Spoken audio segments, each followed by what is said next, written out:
ఉమ్మడి శ్రీకాకుళం జిల్లా పాలకొండ నియోజకవర్గం నుంచి ఎన్డీఏ కూటమి తరఫున పోటీ చేసిన నిమ్మక జరిగిన వైసీపీ అభ్యర్థి విశ్వేశ్వరయ్య కళావతిపై ఘన విజయం సాధించారు.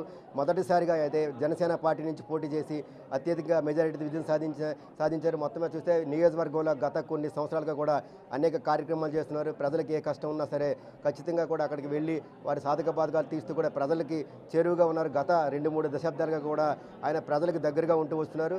జనసేన పార్టీ తరఫున ఈసారి పోటీ చేశారు. ఏ విధంగా ఆయన నియోజకవర్గాల అభివృద్ధి కార్యక్రమాలు ముందుకు తీసుకెళ్లబోతున్నారు అనే దానికి సంబంధించి మనతో పాటు మాట్లాడడానికి పాలకొండ జనసేన పార్టీ ఎమ్మెల్యే నిమ్మక జయకృష్ణ ఉన్నారు. సార్, మొదటి ప్రాధాన్యత 100 రోజుల్లో మీ యాక్షన్ ప్లాన్ ఏంటి? ఇంకా ఓత్ అవ్వలేదండి. ఈ 19th నుంచి సెషన్స్ అనేవి జరుగుతాయి. మరి 19 తర్వాత అసలు వైసీపీ ప్రభుత్వంలో ఈ 5 ఏళ్లలో అసలు ఐటీడీఎస్ కేటాయించిన డబ్బులు ఎంత, అసలు మిగతా డిపార్ట్మెంట్స్ ఇరిగేషన్ కానీ, తర్వాత పంచాయతీరాజ్ కానీ, ఆర్ఎన్బి కానీ అన్ని డిపార్ట్మెంట్స్ కూడా ఈ 5 ఏళ్ల కాలంలో ఒక్క సింగిల్ ఎంపీ కూడా వైసీపీ ప్రభుత్వంలో జగన్మోహన్ రెడ్డి గారు ఈ నియోజకవర్గాన్ని కేటాయించే ఆయనకి మనసు కూడా లేదు. స్థానికంగా గతంలో ఉన్నటువంటి ఎమ్మెల్యే కూడా ఈ నియోజకవర్గానికి ఒక్క రూపాయి కూడా తీసుకొచ్చినటువంటి దాఖలాలు లేవు. ఖచ్చితంగా ఈ 100 రోజుల్లో మరి ప్రభుత్వం ఏర్పడింది. మరి సెషన్స్ అయిన తర్వాత ఏ డిపార్ట్మెంట్స్కి ఎంతెంత మరి అవసరమో ఖచ్చితంగా ఆ డబ్బులన్నీ కూడా నిధులన్నీ కూడా తీసుకొచ్చి నియోజకవర్గాన్ని 100 రోజుల్లో అభివృద్ధి చేయడానికి ప్రయత్నం చేస్తారు. జనరల్గా అనేక సమస్యలు ఉన్నాయి కదా నియోజకవర్గంలో. మొట్టమొదటిగా ఒక 2 నెల 2 నెలలు లేకపోతే 100 రోజుల్లో ఈ సమస్య నేను ముందుగా నెరవేర్చాలనేది ఏముంది మీ నియోజకవర్గంలో? ప్రధానంగా తోటపల్లి ఎడమ కాలువ అండి. ఈ ఎడమ కాలువ గతంలో 191 కోట్ల రూపాయలు మంజూరు చేశాం. అది కూడా సగంలో అయిపోయింది. ఇది కూడా ప్రాధాన్యత క్రమంలో అది ప్రారంభిస్తాం. అలాగే జంపర్ కోట ఒకటి సగంలో అయిపోయింది, అది కూడా మరి ప్రారంభించాల్సినటువంటి అవసరం ఉంది. ఈ 100 రోజుల కార్యాచరణలో ఖచ్చితంగా ఏవైతే మేజర్ ప్రాజెక్ట్స్ ఉన్నాయో ఇవన్నీ కూడా పాలకొండ నియోజకవర్గంలో ప్రారంభిస్తామండి. సార్, ఇప్పుడు ఈ ఇచ్చిన హామీలు కానీ నెరవేర్చడంలో అధిష్టానంతో మీరు ఏ విధంగా సమన్వయం చేసుకుంటూ ముందుకు వెళ్ళబోతున్నారు? అందరూ అధిష్టానం అందరూ కూడా ఈరోజు పవన్ కళ్యాణ్ గారు, చంద్రబాబు నాయుడు గారు అందరూ కూడా పాలకొండ నియోజకవర్గ అభివృద్ధి విషయంలో వారందరూ కూడా చాలా సుముఖంగా ఉన్నారు. నిధులు ఇవ్వడానికి సుముఖంగా ఉన్నారు. ఖచ్చితంగా పాలకొండ నియోజకవర్గాన్ని అభివృద్ధి పదంలో నడిపిస్తానని తెలియజేస్తున్నాను. సార్, నియోజకవర్గంలో ఏ విధంగా మీరు ప్రజలకు అందుబాటులో ఉండబోతున్నారు? ఎందుకంటే అనేక సమస్యలు ఉన్నాయి కాబట్టి, ఇందుకే ఏజెన్సీ కూడా మీకు ఎక్కువ ప్రాంతం ఏజెన్సీ ఉంది, అనేక సమస్యలు ఉంటాయి. ఏ విధంగా ప్రజలకు అందుబాటులో ఉండబోతున్నారు ఇక్కడ నుంచి? తప్పకుండా అండి. నియోజకవర్గ హెడ్ క్వార్టర్లో ఉంటాను. ఖచ్చితంగా ప్రజలకి అందుబాటులో ఉంటాను. నియోజకవర్గం నుంచి ఎవరు వచ్చినా సరే సమస్యలపైన స్పందిస్తాను. ఎక్కడైనా అవసరం మేరకు ఖచ్చితంగా ఆ గ్రామం వెళ్ళి ఆ సమస్యలు ఏంటో మరి స్వయంగా పర్యవేక్షించి అవన్నీ కూడా పరిష్కారం చేస్తాను. సార్, ఈసారి పాత కొత్త కలయిక చాలామంది యంగ్స్టర్స్ కూడా ఈసారి మంత్రివర్గంలో ఉన్నారు. గెలిచిన వాళ్ళు కూడా చాలామంది యంగ్ పీపుల్ ఉన్నారు, పాత వాళ్ళు కొంతమంది ఉన్నారు. వాళ్ళని ఏ విధంగా మీరు కలుపుకుపోతారు ఇక్కడ నుంచి? అందరినీ కలుపుకొని వెళ్తానండి. కొత్త పాత ఇప్పుడు అందరూ కూడా యంగ్స్టర్స్ వచ్చారు, అందరూ కూడా మంత్రులు అందరూ కూడా వాళ్ళందరినీ కూడా కలుపుకొని అలాగే సీనియర్స్ కూడా సలహాలు సూచనలు తీసుకొని మరి ఖచ్చితంగా మా నియోజకవర్గానికి కావాల్సినటువంటి నిధులు తీసుకొచ్చి ఖచ్చితంగా మా నియోజకవర్గం అందరి మంత్రులతో ర్యాపో మెయింటైన్ చేసి ఖచ్చితంగా నియోజకవర్గాన్ని అభివృద్ధి పథకం నడిపిస్తాను. సార్, గతంలో వైసీపీ పాలనలో నిలిచిపోయిన ప్రాజెక్టులు ఏమున్నాయి పాలకొండ నియోజకవర్గంలో? ఇప్పుడు ఇమీడియట్గా చేపట్టాల్సినవి చాలా ఉండిపోయాయండి. ఈరోజు ట్రైబల్ మండలాల్లో ప్రధానంగా మంచినీటి సమస్య ఉందండి. ఏ గ్రామానికి వెళ్ళినా ఇప్పుడు ప్రస్తుతానికి వేసవికాలం, అది కూడా అంటే ఇప్పుడు వర్షాకాలం వస్తుంది. ప్రధానంగా మంచినీటి సమస్య విపరీతంగా ఉంది. అలాగే రోడ్ల సమస్య ఎక్కువగా ఉంది. మా నియోజకవర్గంలో ఏదైనా ట్రైబల్ విలేజ్ వెళ్ళాలంటే కనీసం రోడ్ల సదుపాయం కూడా ఈ నియోజకవర్గంలో ఏర్పాటు చేయలేదు ఈ 5 ఏళ్ల కాలంలో. ఖచ్చితంగా ప్రాధాన్యత క్రమంలో రోడ్లన్నింటినీ కూడా మరమ్మతులు చేసి అలాగే కొత్త రోడ్లు ఎక్కడైనా అవసరం మేరకు రోడ్లు వేయించి ఖచ్చితంగా నియోజకవర్గాన్ని ఒక గాడిలో పెట్టాల్సినటువంటి అవసరం ఉంది. అలాగే ప్రధానంగా ఏనుగుల సమస్య కూడా ఉంది మన నియోజకవర్గంలో. ప్రధానంగా ఏనుగుల వలన పంటలు పాడవుతున్నాయి. ముఖ్యంగా ఈ బామి నుంచి మరి వీరఘట్టం వరకు కూడా ఏనుగులు వచ్చి మరి పంటలు కూడా ధ్వంసం చేస్తున్నాయి.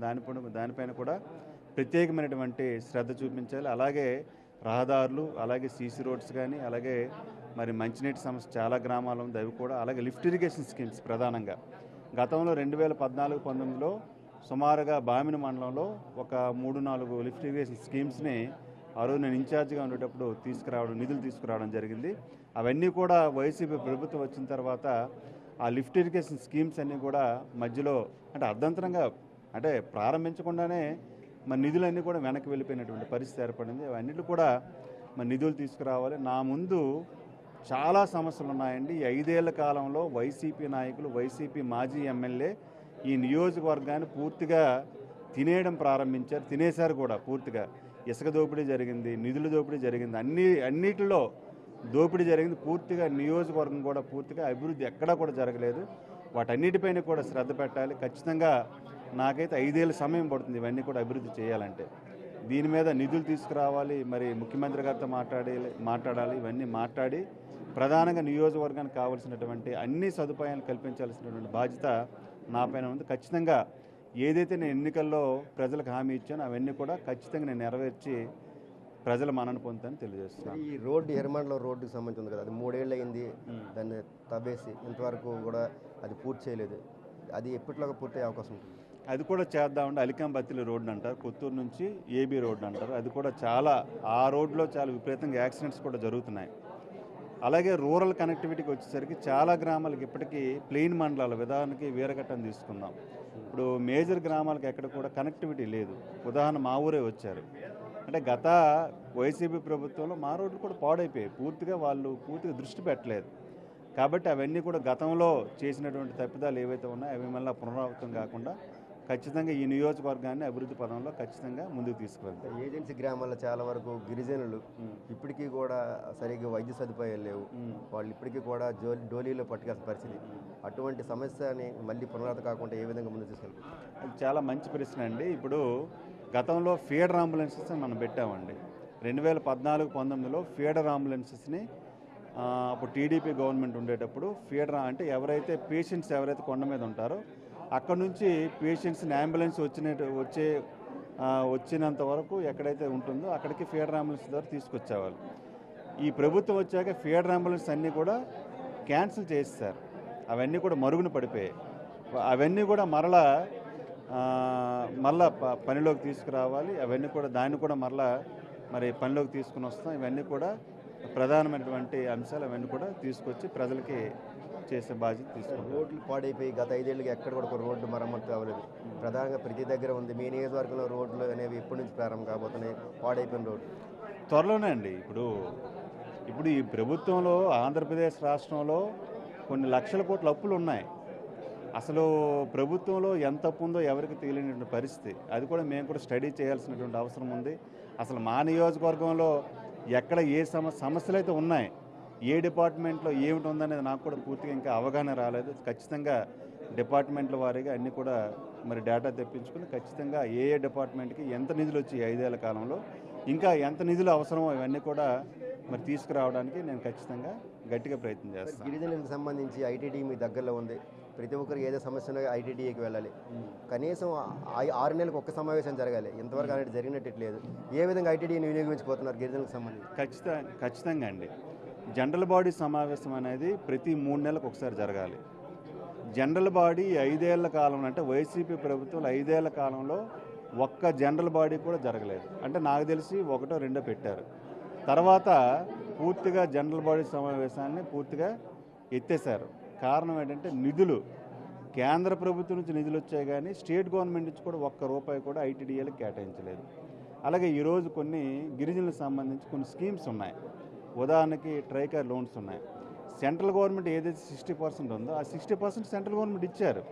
కానీ స్టేట్ గవర్నమెంట్ ఇవ్వాల్సినటువంటి 40% వాటాని అంటే వైసీపీ ప్రభుత్వం కనీసం పట్టించుకోలేదు, నిధులు కేటాయించలేదు.